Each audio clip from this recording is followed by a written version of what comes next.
Pues ya estamos en esta Escuela de Familia para continuar en esta semana con un tema que tratábamos en el anterior programa, y vamos a continuar hablando con Cruz Puente, que es psicóloga, para hablar de esa disciplina efectiva de la que veníamos hablando en el último día. Buenas noches, Cruz. Pues sí, buenas noches, Cristina. Hacemos, si te parece, un pequeñito repaso de esa disciplina efectiva, bueno, de lo que habíamos hablado en el último programa de una manera breve para poder seguir avanzando. Vale, perfecto. Pues voy a tratar de hacer un resumen breve. El último día lo que estuvimos diciendo es un poco las últimas investigaciones de la neurociencia sobre el cerebro y cómo se relacionaban con la educación. Entonces, voy a resumirlo en 3 Cs. El cerebro del niño es cambiante, es cambiable y es complejo. Entonces, es un cerebro cambiante porque realmente está en construcción.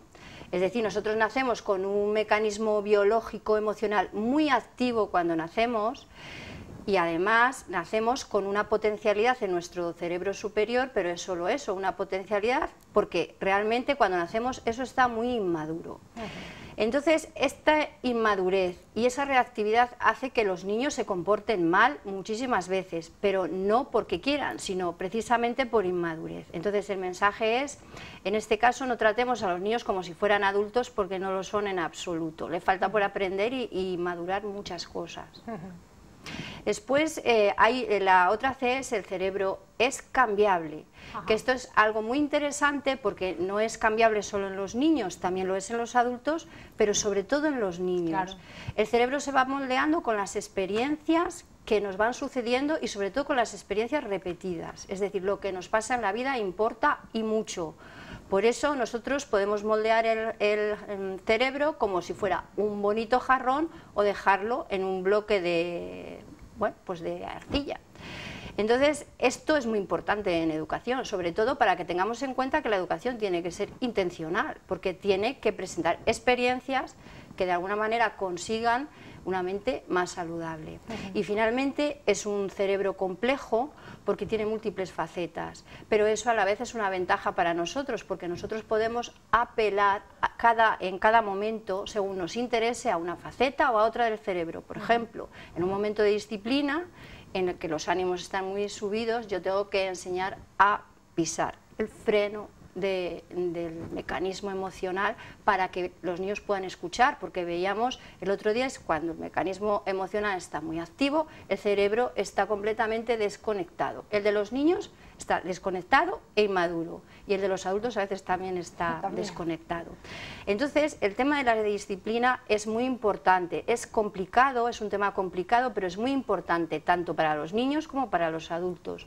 Para los niños en concreto, porque es en los momentos en los que nos necesitan más. Primero, porque ellos lo están pasando mal, porque eso no lo tenemos que poner en duda, porque cuando los niños están alterados, todo su cuerpo está alterado, y lo vemos porque ellos utilizan todos los recursos que tienen para expresar esa disconformidad, pero no es porque quieren, es porque su sistema nervioso está alterado. Entonces, nos necesitan para calmarlos y nos necesitan también para que le enseñemos justo eso que en ese momento de disciplina han puesto de manifiesto que no saben hacer. Y para los padres es muy importante, porque para nosotros es justo una oportunidad para enseñarle eso que observamos que no tienen. Entonces, ¿cuáles son esas estrategias que tenemos que tener los padres a la hora de saber llevar también esa disciplina? Porque claro, no siempre es fácil, tenemos que tener estrategias.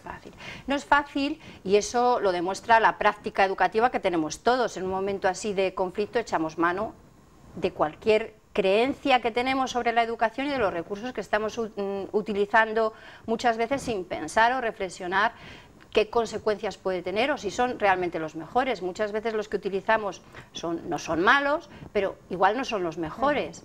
Entonces, lo primero que tenemos que hacer es pensar que tenemos que hacerlo intencionalmente, y para poderlo hacer intencionalmente tenemos que tener unos objetivos, tener claros cuáles son los objetivos en cada momento de disciplina.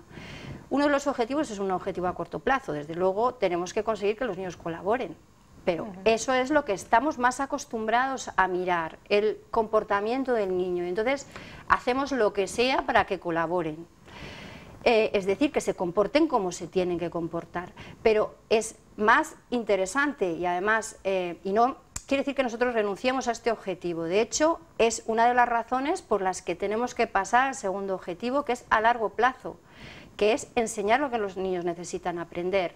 Entonces necesitan aprender según lo que hayan mostrado con el mal comportamiento, algo sobre su responsabilidad, algo sobre empatía, algo sobre autocontrol, algo sobre qué alternativa de comportamiento puede ser válida para la próxima vez, es decir, algo sobre su cerebro superior y algo sobre cómo pisar el freno en su cerebro inferior, que es el mecanismo biológico. Por tanto, nos tenemos que plantear objetivos a corto plazo, desde luego, siempre que colaboren, no lo vamos a conseguir siempre, pero siempre tenemos que intentarlo, desde luego, y siempre enseñarles que saquen una enseñanza, porque experiencias repetidas de empatía, por ejemplo, hacen del niño más empático. Experiencias repetidas de responsabilidad lo hacen más responsable.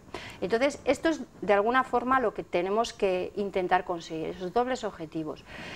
Lo que pasa es que es verdad que muchas veces echamos manos de todos esos recursos que tenemos y de entrada sí que tenemos que ponernos a reflexionar, porque debemos de descartar al menos dos cosas: el castigo físico, completamente, y también todas las faltas de respeto. Las faltas de respeto son humillaciones, chillidos, amenazas, comparaciones con otros, hacerlos sentirse inseguros, porque un niño que se siente inseguro siempre será inseguro. Si yo lo hago sentir inseguro, va a ser inseguro. Entonces fíjate qué paradoja. El castigo físico lo que provoca es una paradoja en el niño, porque biológicamente él, digamos, tiene el mecanismo de respuesta al dolor, como lo tenemos todos. A nosotros, si nos dan una torta, lo primero que nos saldría es dar una torta. Es decir, el cuerpo rechaza el dolor, la mente rechaza el dolor. Y sin embargo tiene otro mecanismo que nos explicó Félix López, que es el mecanismo del apego. Es decir, el mecanismo del apego me orienta a unirme a ti. Entonces, te odio y te quiero al mismo tiempo. Entonces, a la larga, el maltrato físico genera a adultos más vulnerables a la enfermedad mental, a adultos con problemas de relación. No siempre tiene que ser violenta para afuera, pero sí con una inseguridad en la relación, con relaciones poco saludables.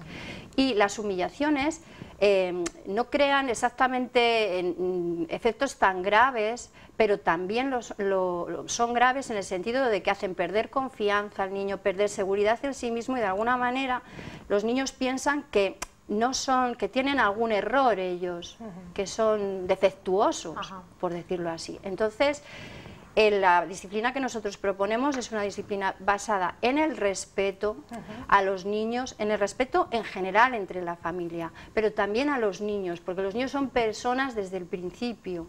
Entonces, en el respeto, pero con límites. Entonces, el límite es fundamental, porque el límite hace que el niño no viva en un caos. Entonces, tenemos que tener la firmeza y la seguridad de que el límite también es importante, pero podemos transmitirlo con firmeza, pero no con dureza.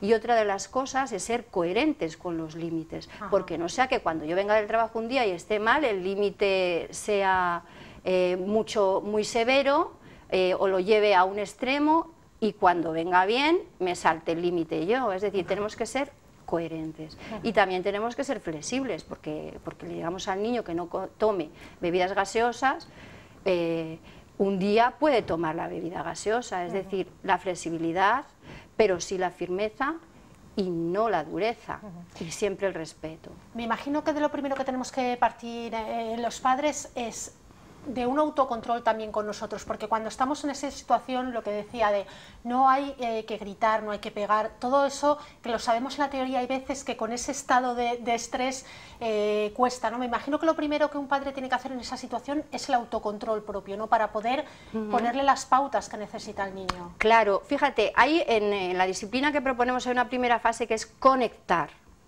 La fase de conectar tiene que ser, está pensada para que tanto el adulto como el niño estén preparados. Entonces, la fase de conectar para el padre significa pausa. Párate, respira, piensa, actúa. Y esto es lo que tenemos que enseñar a los niños también. Si nosotros actuamos como un resorte, Es lo que nos sale. Sí. Si no lo hemos pensado antes, que vamos a actuar de otra manera, no nos va a salir nunca. Por eso tenemos que ser intencionales con esto, descartar cosas. Es decir, no voy a hacerlo rápidamente, voy a seguir la máxima de paro, respiro, pienso y actúo. ¿Qué es lo que le vamos a pedir al niño? Porque yo no le puedo pedir al niño una cosa que yo no estoy haciendo. Porque yo además tengo muchísimos más recursos para poderlo hacer. Él no puede, yo sí. Entonces, eso se lo tenemos que enseñar. Entonces, la fase de conectar con un niño es para pasar todos de la reactividad a la receptividad. Es decir, los niños, para que en vez de ser por un oído me entre, por otro me sale, ahora te puedo escuchar. Entonces, ¿cuáles son las estrategias? Primero, consolar. Porque consolar al niño no quiere decir que yo esté justificando su comportamiento. Yo lo consuelo porque él está pasando un mal momento. Y entonces todavía no he hablado de la conducta y de cómo la vamos a mejorar, pero tengo que consolarlo, porque si no, no me va a escuchar. Después, validar las emociones, porque validar las emociones hace que la energía baje. Eso nos pasa a los adultos también. Yo puedo haber hecho una cosa mal y me encuentro, yo qué sé, triste, con culpa, enfadado, lo que sea. Pero si alguien me dice, pues es una bobada que estés enfadado, por ejemplo, pues sube mi reactividad. Sí. Realmente me tranquiliza mucho más que me digan, entiendo que estés enfadado, es una situación difícil. Yo vengo hoy aquí a la tele, para mí es una situación difícil. Si alguien me dice, no, pues es una tontería y tal. No, es una situación difícil. Eso no quita para que yo me tenga que comportar de una manera o de otra manera. Pero reconocer la emoción y validarla es siempre importante, validar la emoción. Luego, escucharlo, porque siempre seguramente dice él o ella, dicen algo por lo que han hecho esto. Entonces, yo lo escucho sencillamente, no intervengo. Y luego reflejo lo que oigo. Es decir, no le doy un discurso, no nada. Esto lo hago para que él se sienta escuchado, sentirse sentido y se sienta valioso. Entonces, en ese momento, a veces no tengo que hacer todo, a veces no tengo que consolar, porque a veces no es que el niño esté súper alterado, es que ha hecho algo mal, y entonces, pero bueno, esta fase, si los niños están alterados, no nos la tenemos que saltar. Y luego hay una segunda fase, que es la fase de reparar, la fase de hacer las cosas, de cómo enseñar a los niños. Entonces, hay una primera fase que es de percepción, en la que tenemos que hacer notar al niño que no es lo mismo lo que siento que lo que hago, que yo me puedo aguantar las ganas de hacer una cosa o puedo retener hacer una cosa, por ejemplo, pegar, aunque tenga muchas ganas.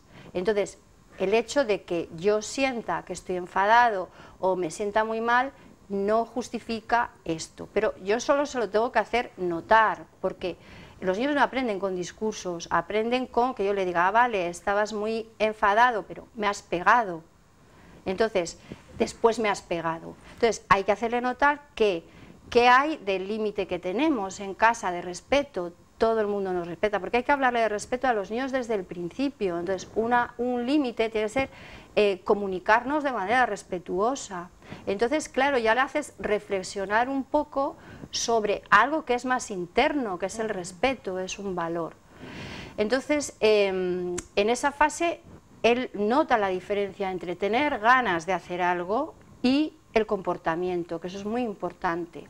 Y entonces le puedo enseñar la estrategia mental de para, respira, piensa y luego actúa. Y entonces se evitarían algunas cosas, también si lo hiciéramos los adultos.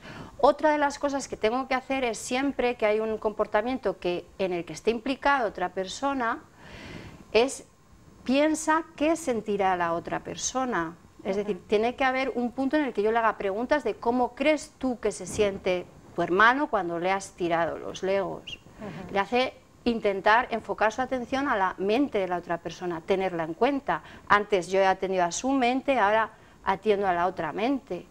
Entonces, ¿cómo crees que se sentirá? Pues el niño me contestará cosas. Entonces, en algún momento dirá, pues mal, o si no lo dice, porque todavía no es capaz, entonces yo le doy la respuesta, pero siempre tengo que intentar a base de preguntas. Y luego, finalmente, la reparación, es decir, si yo he causado un daño, ¿qué podemos hacer para reparar? Pues en algún caso será pedir perdón, en otro caso ayudarle a a construir otra vez el Lego. Siempre tengo que intentar que el niño sea el que me lo diga, porque siempre tengo que implicar al niño en esto. En caso de que a mí no me dé una solución, pues yo le puedo orientar y puedo decir, bueno, pues podemos intentar tal cosa, pero nunca vamos a poner en duda que nos vamos a saltar la fase de reparación. Porque tengo que enseñar la relación entre responsabilidad y reparación. Si alguien se ha sentido mal por un comportamiento que yo he tenido, la forma que tengo de reparar esto es pidiendo perdón, devolviendo algo que yo haya quitado en la escuela, a algún niño, en fin, o sea, reparando en definitiva.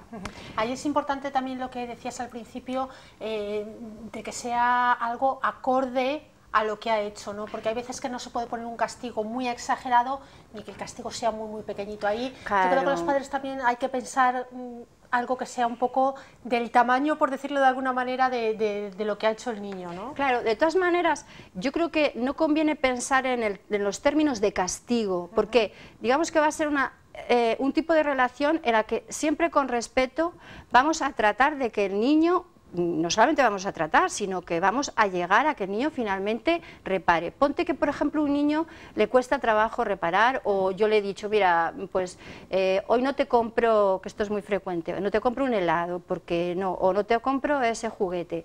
El niño no lo entiende, se rebota, llora, patalea y sigue así. Y, sin embargo, yo he considerado que en ese momento no le voy a comprar el juguete. Claro, la solución en ese momento es decir, vale, no me gusta que llores, pero hoy vamos a hacerlo así.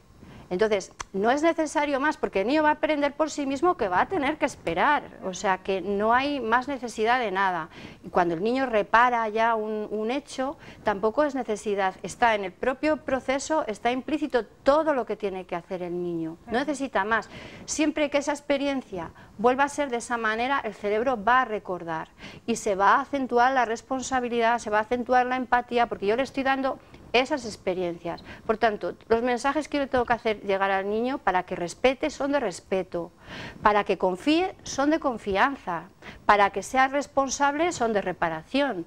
Es decir, que es el modelo y la intención nuestra de querer llamar a su responsabilidad, llamar a la puerta de su empatía, llamar a sus puertas de la corteza prefrontal que explicábamos el otro día, que son las que tienen que ir madurando mientras yo le voy enseñando. Desde luego no le podemos pedir a un niño de 3 años, porque a ver, nos quedaríamos para atrás si el niño de 3 años nos dijera, sí, papá o mamá, acabo de entender perfectamente que tengo que empatizar con mi hermano, porque no lo va a hacer.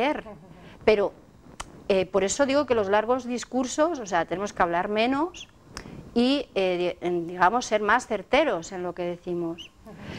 Cruz, me imagino que le pregunten muchas veces, porque es complicado, con un niño, sobre todo con los más pequeñitos, que a veces tienen esas rabietas de las que hablábamos, y pasa en un lugar público que a lo mejor no tienes esa capacidad de poder dialogar, y sobre todo porque son muy pequeños, ¿qué se hace en esos momentos?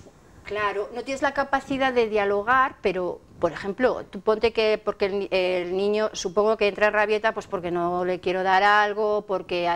Entonces, lo primero es, desde luego, consolarlo, escogerlo y consolarlo. Si yo no quiero entrar porque no es momento de entrar, yo solvento la situación con respeto, pero me llevo al niño o cualquier cosa que pueda, quiero decir que no es cuestión de entrar en aquel momento en un debate con el niño.